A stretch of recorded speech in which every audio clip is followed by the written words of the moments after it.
สวัสดีครับ FC ทุกท่านนะครับที่เข้ามาดูช่อง YouTube ของเสืออะไรนะครับวันนี้ก็ผมมาแบบบ้านๆนะครับผมครับผมหมวกฟันเติมนะฮะวันนี้ก็มาแบบบ้านๆนะฮะวันนี้ก็มีอะไรนะครับผมเดี๋ยวไปฉลอง500 ซับใช่ Subscribe นะครับไปฉลองนะครับวันนี้ก็มีแปลกๆ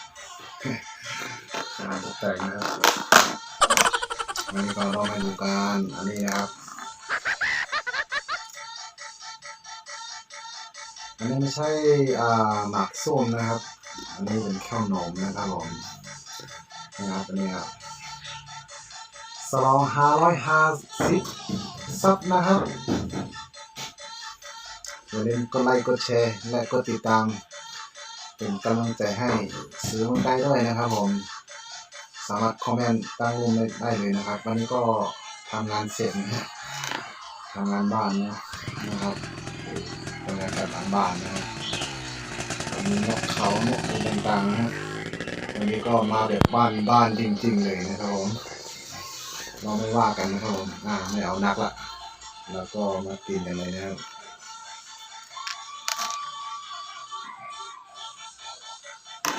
นี่ไม่มาโฆษณานะครับผมนี่คือแหล่งขนมนะครับไม่ใช่ส้มนะนี่ครับ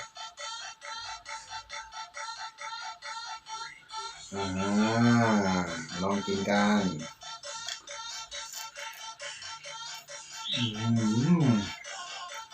ขอโทษนะครับที่ใช้มือนะครับขออภัยเลยนะครับ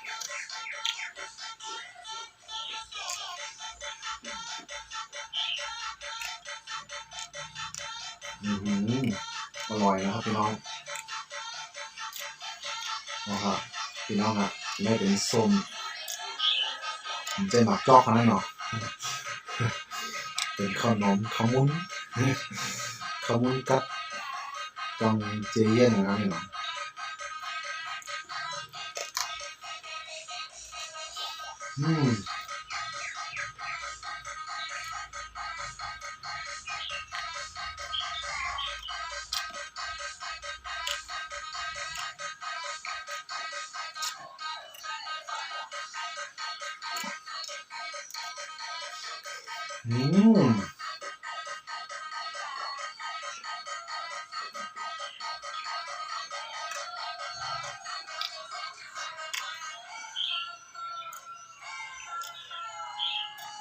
ฉลอง550ซับนะครับอย่าลืมกดไลค์กดแชร์กดติดตามเป็นกำลังใจให้ด้วยนะครับ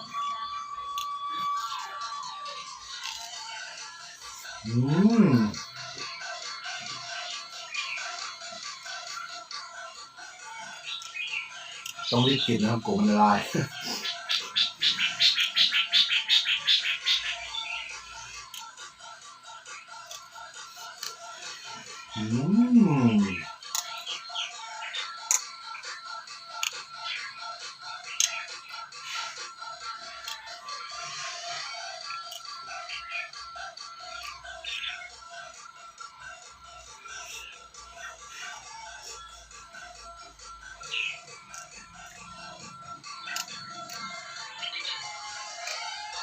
แล้วได้1 ลูก2 ปากเท่านั้นเนี่ย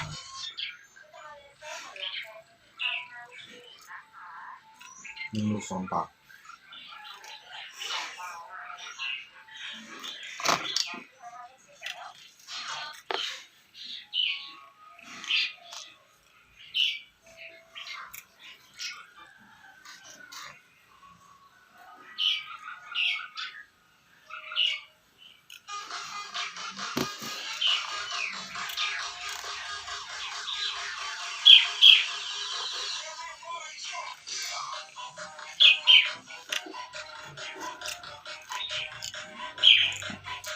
ขออภัยด้วยนะครับที่ว่าคนที่ไม่ค่อยสลบนะครับยังควายขนมมันพอถึงที่ถึงใจเนาะการอยู่การกินยังควายนะ อืมมันจะขอละลายมันจะละลายมันต่อครับแล้วก็จะมีขนมซึ่งชอบมา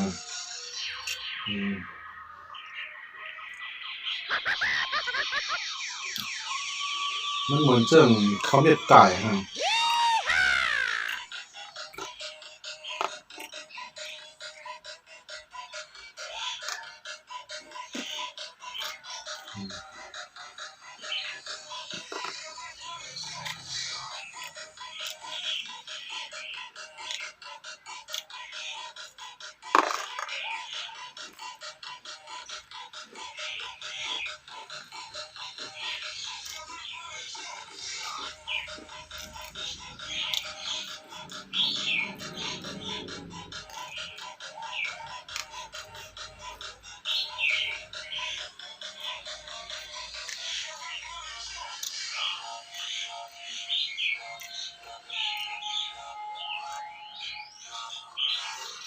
อืม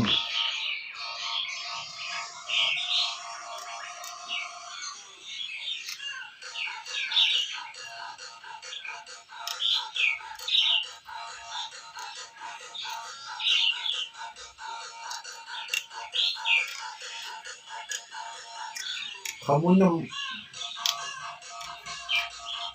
เขาไม่น้ำแข็งเลยด้วยเราทำใจกันอ่ะตอนในมันจะมีไอศครีมนะครับทางเวลาเคี่ยวแล้วมันจะนิ่มนวลอร่อยมากๆนะครับ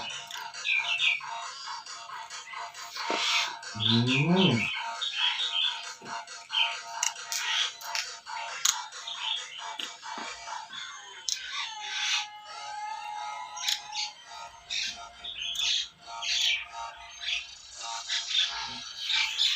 อืม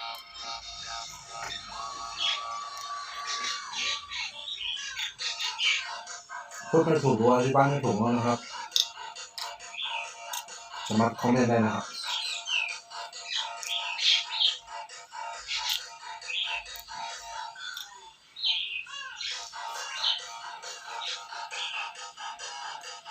อื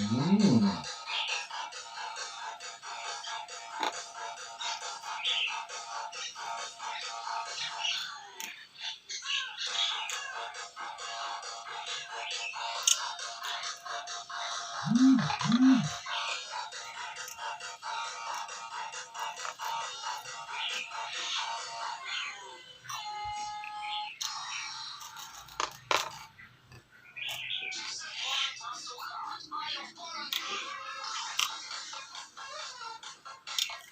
เชิงธรรมชาติหมดทุก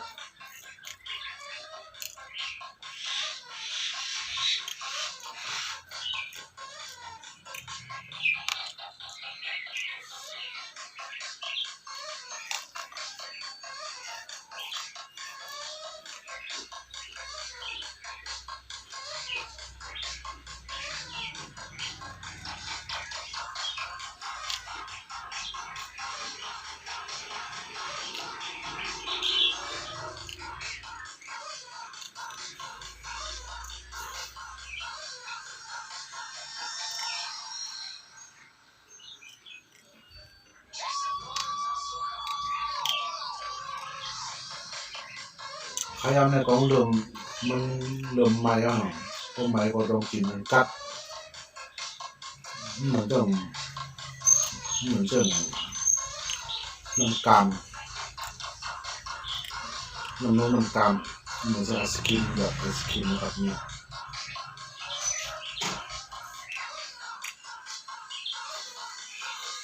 อืม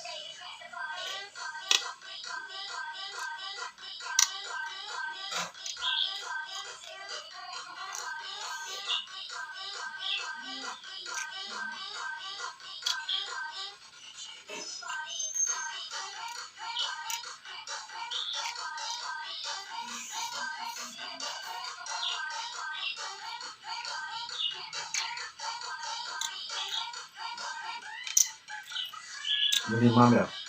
บรรยากาศ หลังบ้านนะฮะ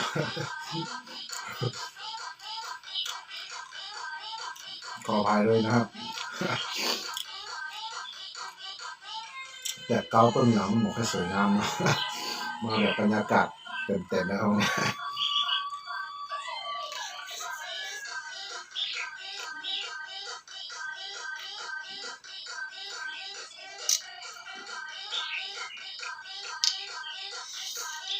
เนี่ย